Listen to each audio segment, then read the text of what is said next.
Okay, it's here. It's here. It's here. That's it. That's all I can say. That's it. End of video. We're done. It's here. Nothing to talk about. No. Obviously, there's a lot to talk about. What are we talking about? Well, we're talking about the Star Wars Galactic Starcruiser.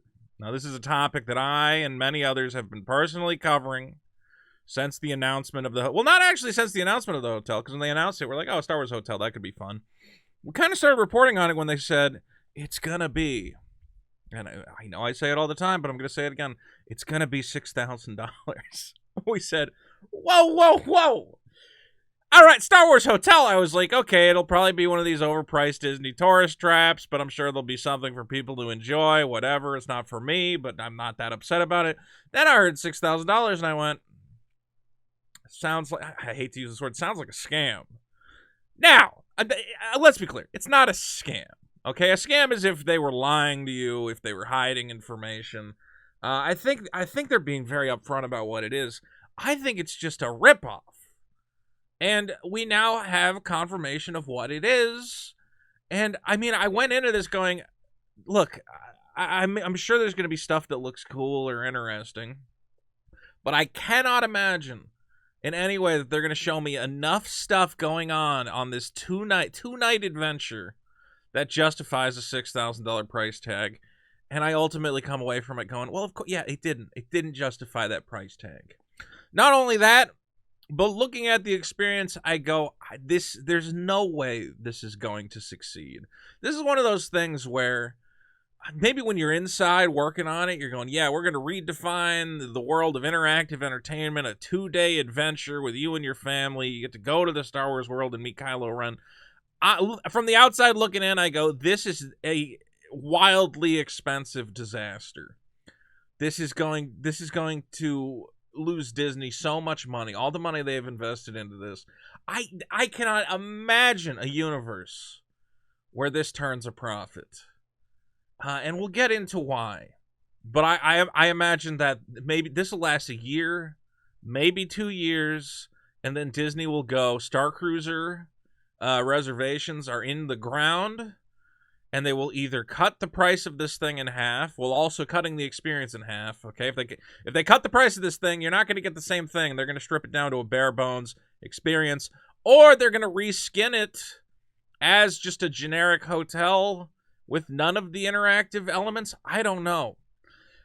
Anyway, I don't even know where we get started, and that's kind of been the problem with trying to figure out what to do here. Is we have right now on the Star Wars Galactic Starcruiser, let's see, how many videos have popped up from the influencers, the good people. And don't forget to subscribe to me while you're here, because I'm not one of the good, I'm never going to get the insider look at the Starcruiser. This is for the special people, for the Disney Unplugged, for Paging Mr. Morrow, Attractions Magazine. I don't get to go. All I could do is from the outside in give my take. But I want to say this.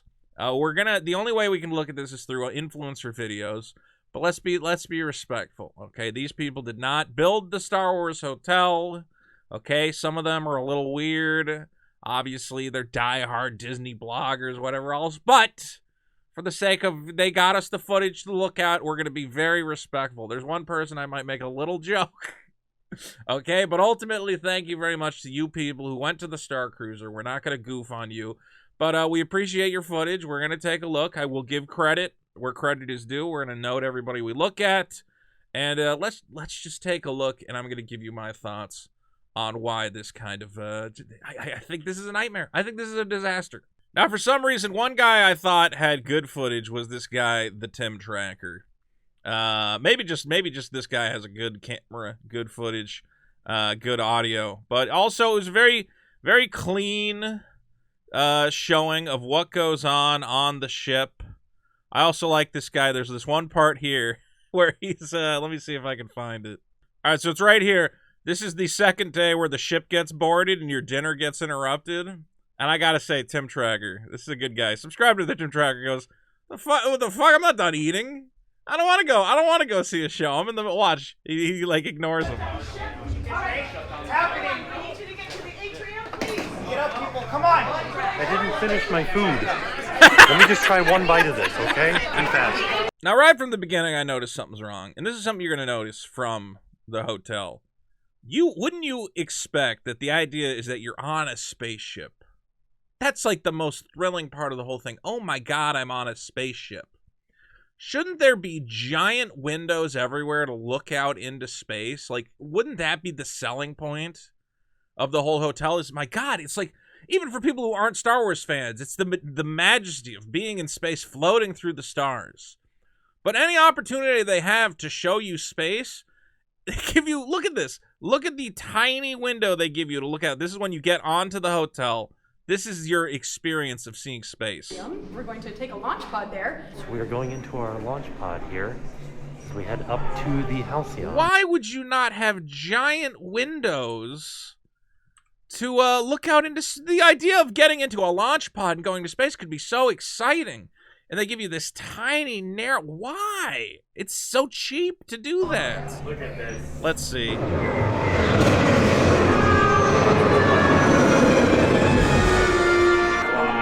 That was so fast. Oh, so these little loaders grab a hold of the ship and bring us in. Oh, we can feel it moving. Arrive safely. Wow, you get to see the loaders bring your ship in. Wouldn't it have made sense to have the whole... That should be the most thrilling part of the thing. You're getting onto the hotel for the first time. It should be, oh my God, look, we're whizzing through space. Isn't this incredible? Instead, it's like this little two slit windows where you go, oh, there's some droids out there. And then you get onto the ship. Again, there should be big open port windows of seeing the majesty of space. And here we are on the ship. And as you can see, you are in a concrete bunker. Thank you. Look, this could be anywhere. I'm just going to step inside the bridge. All right, finally. Okay, if you go into the bridge, you get a little view. But the bridge is like the only place where you get to actually go out and see space. This should be the whole ship. The whole ship, you should be all 360 degrees. You should be surrounded by space on all sides. But instead, you're stuck in these rooms. This is space? This looks like, I don't know. This looks like a college cafeteria, a college library. This is ridiculous. So the whole idea of the ship, and they did a very bad job of kind of explaining this in the marketing, is that it is a full contained role-playing adventure. So this Tim guy is on what seems to be, there's 4 different role-playing tracks, but they all have, different things going on. You can either be a Rebel supporter, an Empire First Order supporter, a scoundrel, kind of I'll do anything for money type guy, or the Path of the Jedi. And depending on which one you pick, you're going to get different little missions that show up on your cell phone. You have this thing, they call it a data pad or whatever. And it is interesting. It's interesting that depending on which path you choose, and I don't know, there's little different missions that you'll have that other people don't have. So right now, this guy, this Tim tracker, has picked the side of the First Order. So they're going to be running around the equipment bridge and trying to basically hijack the ship, try to like shut down its engines or whatever else. I will say, though, here's the problem with these dinner theater experiences. You got to accept the fact that you're hiring these guys. What's this guy getting paid? $20 an hour to be a First Order trooper or general? It's not the best theater you're ever going to see. But let's listen in on a little bit of this. There's been nothing short of inspiring to see your support and your loyalty. Were you as surprised as I was to find as many resistance sympathizers aboard the Halcyon? Definitely. I mean, it's mind-boggling. I can now confirm that Captain Keevan is planning an escape by jumping to hyperspace. The resistance has left us no choice but to act. We are going to power down the core power systems and sabotage the Halcyon. Loyalists, will you join me in this plan? Yes. Excellent. The engineering. Here's the problem too. You're on a role playing adventure. I'm not gonna make fun of anybody who is there. This guy looks just as good as he looks the same as me. I'm just saying he's got this dead look in the eyes, like I'm gonna sabotage the hyperspace drives. You have to accept that you're on a Star Wars adventure with a bunch of dudes in like and like basketball jerseys and cloth masks and shit. All right, no, it's Star Wars. So then you run around and there's like little stuff to do because you are in charge of, again, sabotaging the hyperspace drive. All right, and it's this secret little room. And I mean, I have to admit, it's kind of cool, I guess. But this whole experience is, well, that's kind of cool. Well, that's kind of cool. Well, that's kind of cool. None of this adds up to a $6,000 experience. I compare this to, I don't know if you guys ever saw the video I made, where I went to this thing, let's see, the Battle Angel Alita room. I think I paid $50 for this. And it was like a warehouse in LA that they, what do you call it? Look at this. It was like a warehouse that they rented out. They got people to play characters. There was little games for you to do and little challenges, right? And you ran around and you did all the challenges and you got points. And there was actually this cool little scavenger hunt thing. This was actually a ton of fun. I had a ton of fun with this, searching in these boxes to find different pieces of scraps that we could then take over to her, and she would scan them and tell us how many points the scraps were worth. So we're trying to find the rarest pieces of scrap metal in the thing. Okay, this was a lot of fun. It was fun. I went with Jenny Nicholson, who now hates me. That's fine. I don't care, Jenny. I still had fun. And you know what this cost me? I think it was like $50. I don't even think it was $50. I think it was like $40. $40, you go. You give them a little bit extra money if you want to buy an expensive can of space beer or whatever else. You know, there's some souvenirs to buy. And yeah, this was great. But if you told me, hey, we're going to expand this out to a hotel, so you got to stay there overnight, we added a bunch more actors and garbage, and now it's $6,000, I'd tell you you're a psychopath and a moron. Nobody wants that. I don't want that.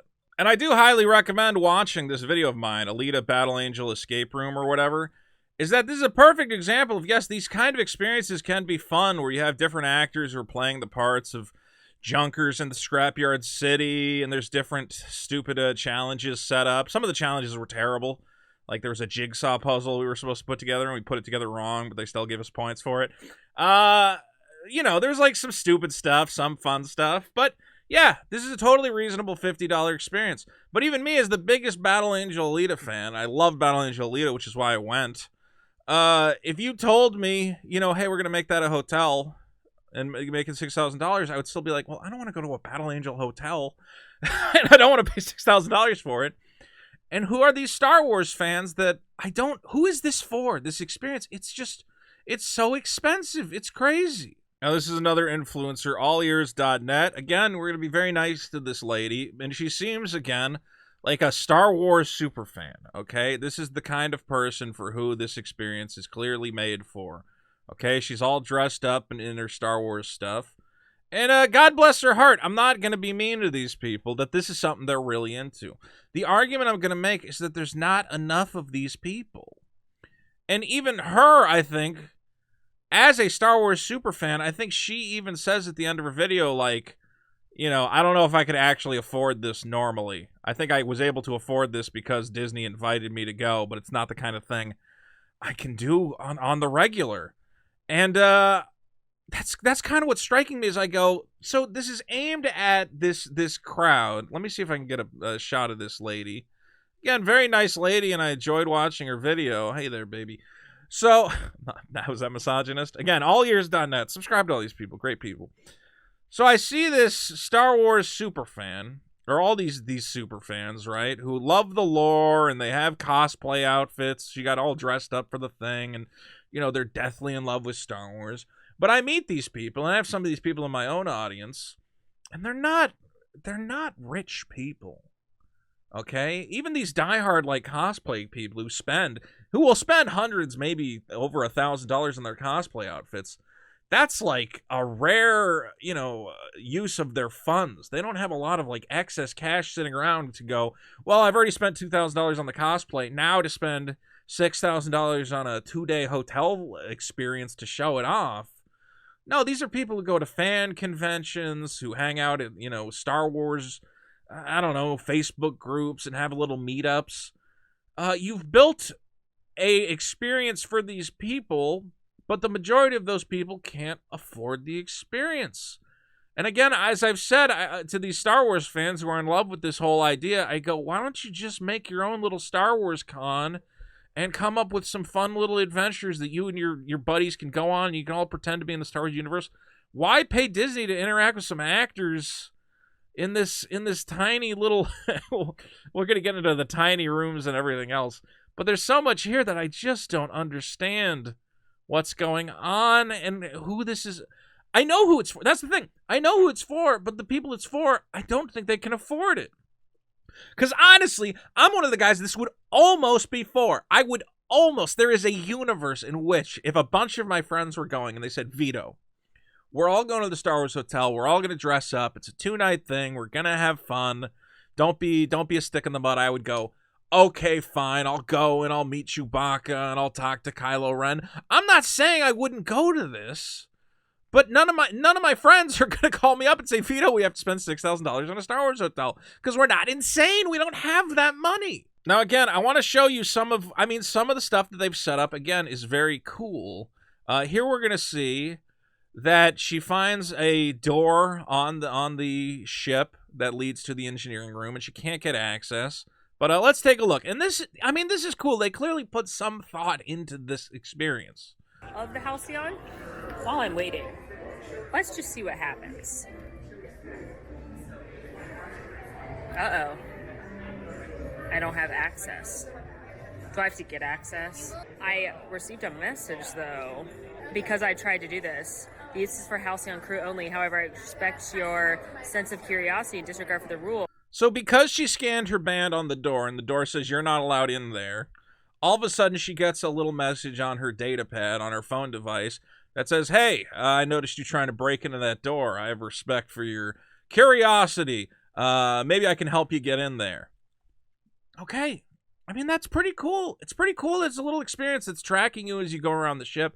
It knows what actions you're taking. And based on those actions, her just being a little bit curious and being like, what if I scan my band here, has now opened up this whole other storyline where she eventually gets to hack her way into engineering and kind of run around and I guess undo the damage that the First Order did. The First Order was in there, as we remember, breaking everything in there, and she gets to go in and restore everything back to its proper way, or at least that's how I understood it. And again, that's cool. Some people are First Order and they're trying to sabotage the ship, then you come in later when everything's broken and you have to try and run around and fix it. Okay. It's all very cool, all very interesting. But I'm still waiting to get to the point where I go, is kind of interesting or pretty neat worth me throwing away what, the 6 months rent, for, if not more? For some people, $6,000 you can pay a year's rent. Okay? It's just, yes, all of this is interesting, but here's the argument that should have been made, and that we know. Is that all of this kind of stuff, all this interactive stuff with the data pad and the going on missions and the scanning stuff, all of this was originally planned for Galaxy's Edge. It was supposed to be that you went to the Star Wars theme park and all this kind of experience was just going on and you could participate if you wanted to. If you wanted to spend a whole day in Galaxy's Edge running around, scanning stuff, talking to characters, going on an adventure, finding little trinkets, that was part of your $100 Disney ticket. But at some point, I don't know who, whoever at the top, Bob Iger, Chapek, one of these guys, they said, can you take this thing that is supposed to be included as part of your park admission and somehow spin it off into a $6,000 experience? And at that point, somebody should have said to him, no. No, this will be much more fun if it's in for all the Star Wars fans who are visiting the park. It's going to be a great thing that makes it so the park's not as jam-packed as it is. The more people we have running around scanning QR codes in our stupid Disney park, the less of them are waiting in lines for the rest of the Disney stuff. But no, they tried to expand it out. Obviously, they said, let's build another hotel, because Star Wars is always building hotels. We own Star Wars now, so let's make a Star Wars hotel. And then they just got carried away, and they said, well, what if the Star Wars hotel was like a spaceship. And they said, oh, that would be cool too. What if there was like games in there? Yeah, that would be cool too. What if everyone there was an actor and you were an actor and you went on a 2-day adventure and we trapped you in this concrete bunker that you're not allowed to leave, and Kylo Ren could show up and nobody at any point said, that's going to cost too much money. No. Again, let's try to look at some of the positives. Okay, so it is interesting.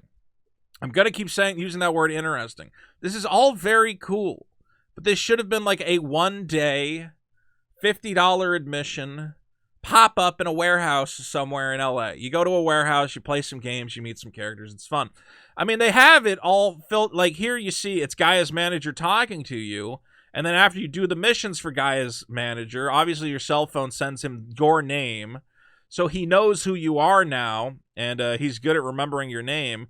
So she actually at some point connects up with that guy who we just saw on her phone, and he's like, hey, yeah, here. So she actually meets up with the guy. Molly. Yes. We'll get rid of that. Yes. I've been instructed to keep this safe. Don't let the lieutenant see it. So and then here's another little storyline event. So we have Gaia's luggage, which, I don't know, has some tools to help the resistance or something. So they're trying to get the luggage to Gaia's room without the First Order intervening. Let's take a look at some of that. So they're all being very careful with this luggage. 15. We need to get to the cargo hold, and I don't know where the cargo hold is. Sir, they're very personal items. We know what you're doing. Wait, close the door! Hold it. Yeah, do it. Close it. Do it. Okay, well, hold on. Do it. It's okay. That's okay. Yay! So day 1, you meet all the characters. You're going on little adventures. The First Order invades, comes on the ship's shore. Day 2 is going to Batuu. And it seems like the only thing you do on Batuu is just run from one side of the park to the other scanning QR codes. So she's running around, she's scanning QR codes, then she's got to run to the other side of the park to scan a different QR code. Again, she's just looking, and we had a shot right there. Literally, her phone just keeps pinging her, being like, okay, now walk to the other side of the park and scan this thing. Okay, and then after you're done scanning that, get on the ride of the Resistance ride, but before you get on the ride of the Resistance ride, talk to the guy and be like, oh, by the way, give him a secret code, like, the Halcyon sure is a heck of a ship, and they give you, like, a little cardboard QR code. Here, what did she get on her phone? What do you need me to do? Head on over to this shop in the marketplace. It's called Toydarian Toy Maker. So you go to Galaxy's Edge, and you get text messages telling you to go meet people, and they're going to give you... Yeah, look. She goes, she meets a random vendor, and they give her a little cardboard token. This was the part I thought was the most baffling. It kind of felt like Disney doesn't know what they're supposed to do on the second day, is that you just run around collecting QR codes from characters at the park. That's not that exciting. I mean, you get to ride the same rides you would have gotten to ride. Yes, you get to skip the line to ride the Millennium Falcon and the Rise of the Resistance or whatever. But you're literally just on your phone and they're like, go talk to this person, and they'll give you a little cardboard token. And then I guess by collecting the token, I don't know. What happens if you don't collect the token? Does it even matter? Does it affect your storyline? Is it optional? Is it not optional? I don't get it. All right, I was clearly lying when I said Tim had the best footage. Ordinary Adventures, I gotta say. Somebody was saying they don't like these people. I don't know why, but I'm gonna say these guys know how to film in 1080p. Oh my God, they have 4K footage. I'm gonna be real. If you watch any videos on this thing, you probably want to watch these Ordinary Adventures guys. Look at this film quality. Now here we get a great look at that bridge training. Some people are shooting the asteroids. There's actually behind them the guys running the shields, which I thought they had the most fun job of trying to shield the ship from all the asteroids. No footage of that, but here we blow through a giant asteroid. Congratulations, everybody. Your captain is here. This lady, I thought, just looked terrible. Let's hear her real quick. Crew, that was incredible. I could not have asked for a better bridge crew. Watch, is there anything out there that isn't asteroid related? Again, I feel like the acting on this thing, it's fine. Really what I come away from is this is an experience. here's another conundrum. This experience feels geared towards 12-year-olds. This is the most G-rated, family-friendly adventure. Okay. So, your target market... What is your target market, Disney? It's families, but it's families who are really into role-playing and cosplay, who are also very expensive. Do you understand what I say when I say, how does this thing continue for a year, 2 years? That is such a specific archetype of person. And I think Disney believes, well, we can get average Joes who are just kind of into Star Wars, or their kids are into Star Wars.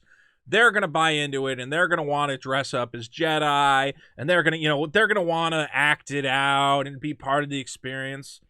A lot of people are really introverted. A lot of people don't want to go, oh, hi, Chewbacca. My name's Captain General Jeevans, and we're on an No, a lot of people are just like, that looks cool. I guess the kids are having fun. I'm just going to hang out and drink. That guy, that dad, he's not going to pay $6,000 for his kids to run around with Chewbacca while he sits in your sublight lounge and drinks hot cocktails.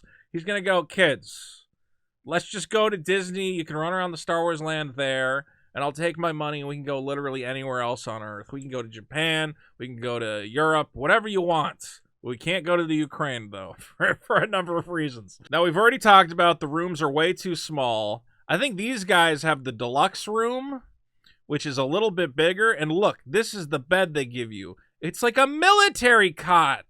They go, no, see, you can have an extra person sleep here. Oh, my God, it's so tiny.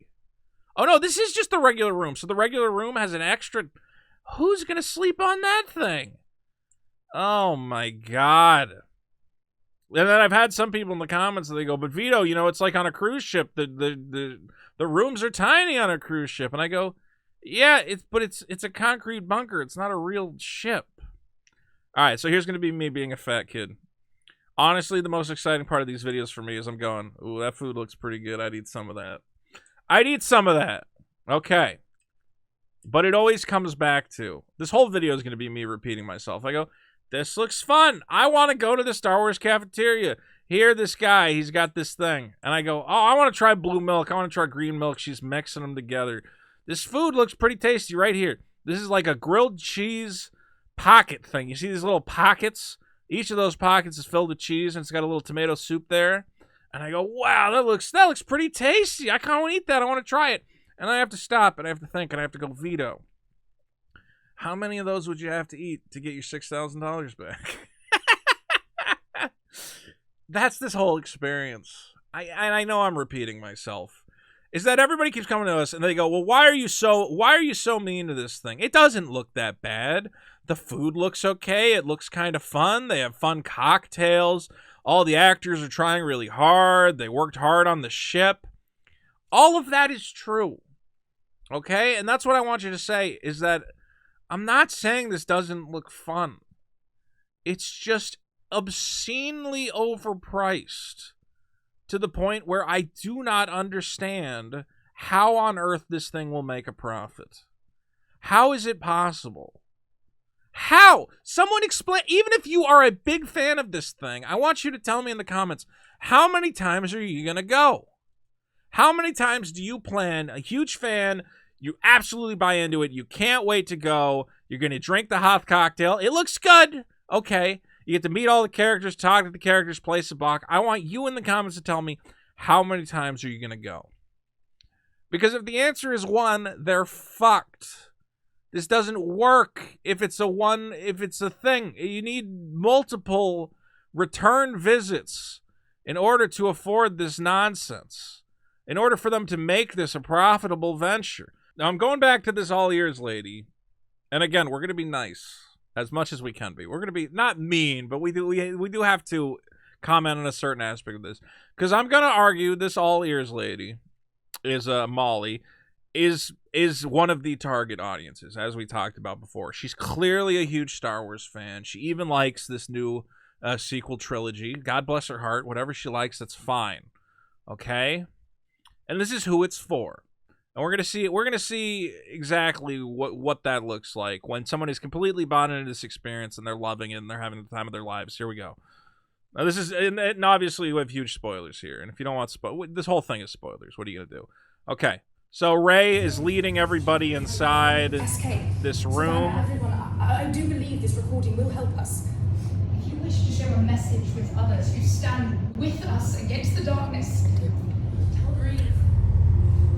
Focus. Yes, we have. Let's get recorded. It's Hellraiser! Get out of the room! It's Hellraiser! Ah! Oh, it's just Yoda. Never mind. Strong with the Force you are. That I feel. Strong is your connection to the Force. Know you. I feel I do. But should never we meet, may the Force be with you. On this video, because there's so many missions going on, I know it's confusing to like put them into context, but Rey was in the lightsaber room with SK the droid, and she got a hologram cube that used to be Luke Skywalker's, and a projection of Yoda came out, and he told us to protect him, and that there's hope, and that the Force is with us, and like, Quincy and I like literally sobbing. We looked at each other, and we were like, this is happening. She has a all right. We're not gonna be mean, Molly. I'm glad. Again, me as a cynical old man, I go, okay. They got a weird little Disney cast member to bring me in a room and a cheap hologram of a CGI Yoda played and said something about the Force. I go, this is not for me. It's not for me. I'd go for funsies if it was cheap, but it ain't. You need to be the kind of person who, when a hologram Yoda pops out of a box, played by when fake Rey, who's not Daisy Ridley, takes you into the room and the fake Yoda pops out, you have to be the kind of person who is going to have an emotional, visceral reaction to go, we just saw something beautiful today. It was Luke Skywalker's holocron, and he spoke, and Yoda spoke to Rey. That was okay. How many people are like Molly? Is one of them. Molly is all in. Molly's all in. How many of these people do you have who are going to buy into this experience that much? There are some people out there who are going to go, it's great. It's like I'm in Star Wars. I was in Star Wars. Absolutely. And then there's going to be some people like me who are going to go, yeah, it was cool. I don't know, like a thing popped out of a box. It's like there's some story stuff going on. But I would never pay for it in my life. What are the ratio of that? I'm going to say there's more cynical jackasses like me who, no matter how much of an exciting stage show I see, no part of me is ever going to be like, it's the exact same as actually transporting if there was a $6,000 transporter that could transport me across dimensions into the Star Wars universe, sure, I'd give you $6,000 to actually travel between dimensions. But to watch, like a typical Disney show, oh, this is kind of cool. Look, he's about to force grab her and pull her. Oh, because there's probably a conveyor belt up there. Yeah, I'm not paying for this. I'm not paying for this. And I want to see if Molly has a comment on the cost. Again, this is the person who 100% she loves every aspect of it. Every part of this is for her. It was built for her.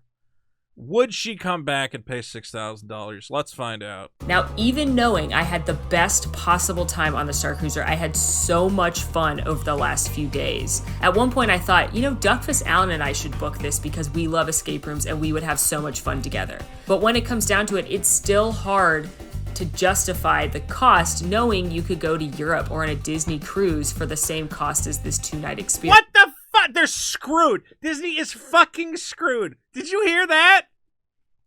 I'm sorry, Molly. I'm sorry to interrupt. This is a woman who was crying when Yoda popped out of a fucking box. This is your target market. This is a lady who completely bought into your whole thing, who said, yes, I'm in Star Wars land. I'm blown away. I'm meeting the characters. This is so immersive. It's the greatest fucking thing in the world. But I could also go to Europe. You're fucked. You're fucked, Disney. Because that's what everybody's saying. It doesn't matter. This is even the most diehard Star Wars lore-loving cosplay fanboy, whatever the fucks, are still looking at this and going, yeah, I like Star Wars, but I also like having $6,000.